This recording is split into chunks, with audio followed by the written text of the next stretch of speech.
Now, some persons would see the Supreme Court's judgment last Thursday as a move to restructure this country. Unfortunately, the two factions of Federating are not in tandem with the Supreme Court judgment. Views. They are expressing opposing views, and this is the region that has been at the forefront of the agitation, for restructuring. The Payo Adebanjo faction would say that it's an infringement on federalism. But of course, the Paruben Fasonorati faction believes that it's a right step in the right direction. Ohaneze and Afenifere are at loggerheads over this particular judgment. Are we one step closer to the much talked about restructuring? Or are we one step going back? One of the most unfortunate things that can happen to this country is that Supreme Court judgment. Why? Thank you. Let's look at the beginning. Even the Constitution as faulty as we've claimed it is. I'm not a lawyer, so let's establish that. But the Constitution as it is, Section 2 of that Constitution established the fact that we are a federal republic. Section 2 established that Nigeria is a federation of federal and state government. Okay, Section 7 of the same Constitution talk about local government. That section places responsibility over financial management of the local government on the state government. I've not seen any part of that Constitution that says that federal government has a right. And it was because of that that Tinubu himself, the present president, went to court against the federal government. And he won. Section 162, 163 of the same Constitution is clear as to how revenue should be shared. Like I said, it's one of the most unfortunate things. It's an aberration. What just happened? Let's go back to history. And that's why I said it's most unfortunate. 1948, University of London came to Nigeria to establish University of Ibadan.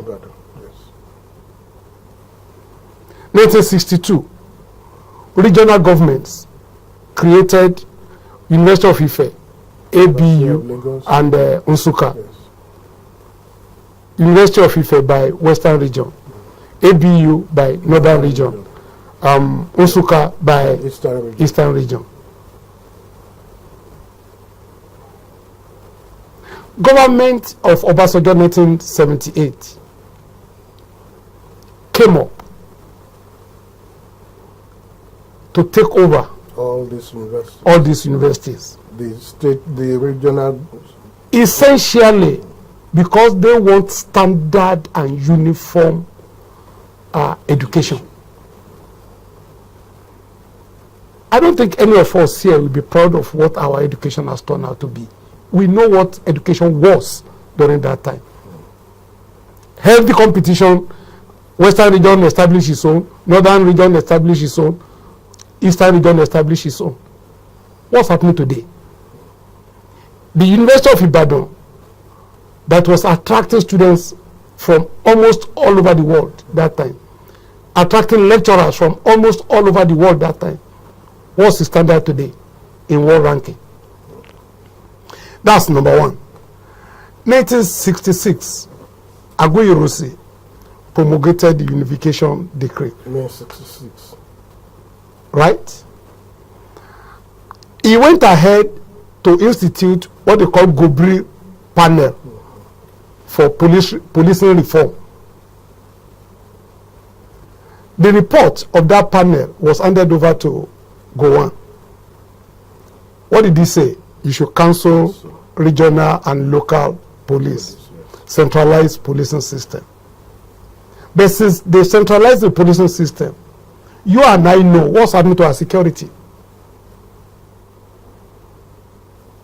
Before 1978, when Obasanjo took our land and mineral resources to the center,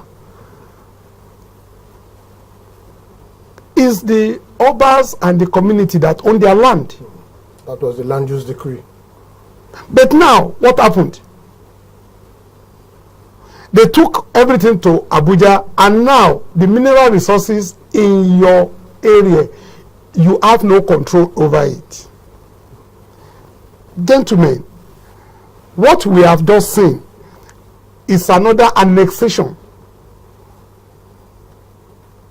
of another tier of government, which ordinarily was not even recognized by the Constitution. Right? I know the reason why they did this.